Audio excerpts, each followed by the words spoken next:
వచ్చి కునుకే మానాలి, అవకాశాన్నే చూసి ఇరుకైపోవాలి. ఎద సభలో ఎన్నో ఎన్నో ఊసులు చెప్పాలి, రసమయ సభలో చెప్పినవన్నీ చేసుకుపోవాలి.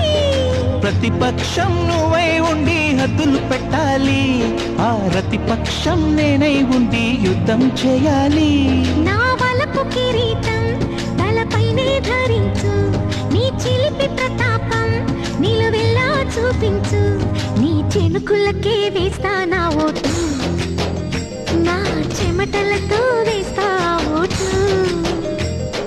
చిన్నగా చిన్నగా చిన్నగా మది కన్నులు విప్పిన కన్నెగా, నీ మగసిరికే వేస్తా నా ఓటు, నా సొగసిరి